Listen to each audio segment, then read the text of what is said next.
P1, first time for Capaldi Racing 34. That's big. That's big for us. Haven't had one in 3 years, so pretty excited about it. Capaldi guys took it back to the brand new shop between Homestead and here, and I told you we were excited about running on a real road course as opposed to an engine dyno down in Homestead. It's been a bit of a rough weekend. On Thursday we had a little incident. As you can see, the bumper here is black. We made it through that, no big deal, and the car's good and quick, so looking forward to it. We had the front row, and I thought, well, you know, that's pretty nice, and made the mistake of not going out with 5 minutes to go. Brody did that, and I think the traction dried out and got a little better. I honestly think I could have and should have had it, but the times don't back that up, but ought to make for a heck of a race.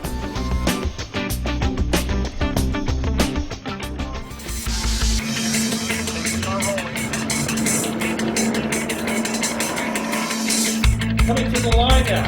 Bufamonte on the inside definitely takes the point by about a half car length. They go side by side down to turn number 1.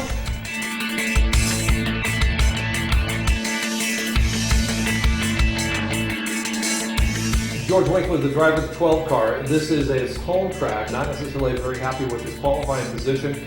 His wife Kelly really rooting him on here. It would be great to see him trump what he was able to do at Homestead. And here we now come as Bufamonte leads, and it's the 88 car.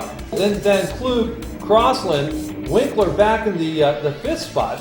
And what happened to Crosland? Crosland dropped down to the 4th spot, so obviously a little bit of finagling going on down there through the pack. Bufamonte goes by, and now starting to be a battle between Jason Von Klug and Ben Crosland as they cross the start-finish line. Crosland all over the back bumper of Von Klug in the number 19 car. And then Pratt Cole, a little gap between him and Bufamonte has grown to 1.674 seconds, and I believe that gap is widening rather than shrinking.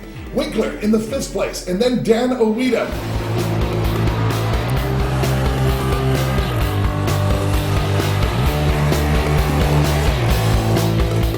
Full course yellow, and this is all owing to an incident in turn number 10 involving George Winkler. It's be a huge disappointment for him and his group.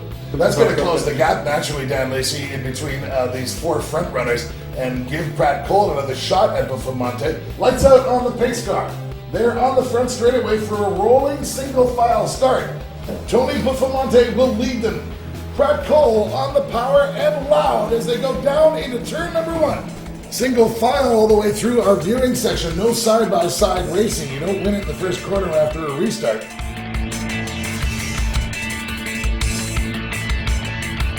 Bufamonte has done it again. The gap back to Pratt Cole is just under 1 second and growing.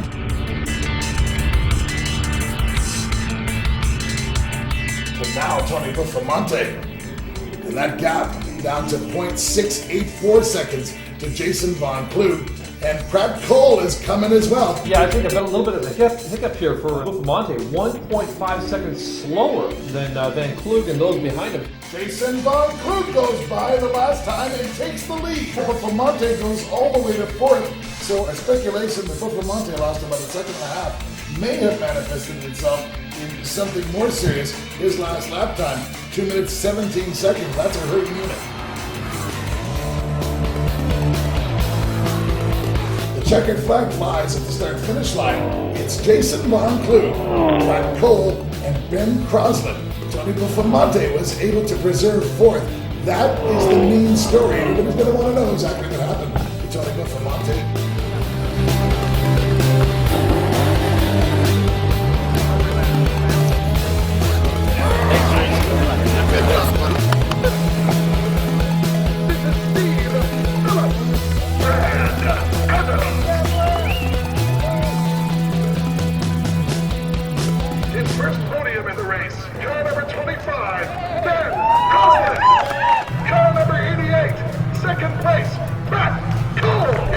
Of honor. Ladies and gentlemen, this is Jason Von Klug.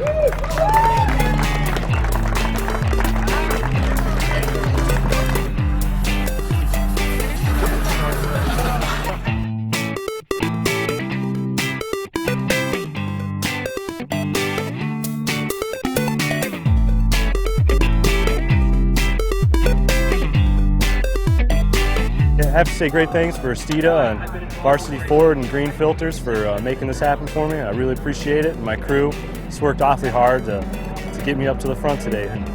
And I have to say Pratt and Pratt Cole and Tony Buffamonte really made me work hard for it today, and so hats off to them. But yeah, RP Motorsports put together a great car to last the whole race, and the race went really well. It was really fun. A lot of defensive driving, but you know, everybody was really smooth, and it was an awesome race.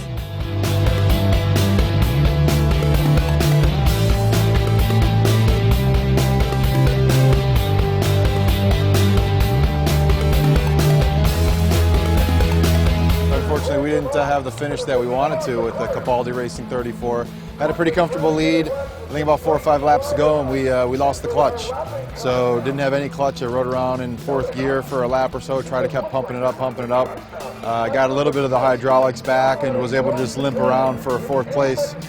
I feel terrible for the guys. I think we were pretty close to getting our first win there for Capaldi Racing, and unfortunately the day ended a little short for us.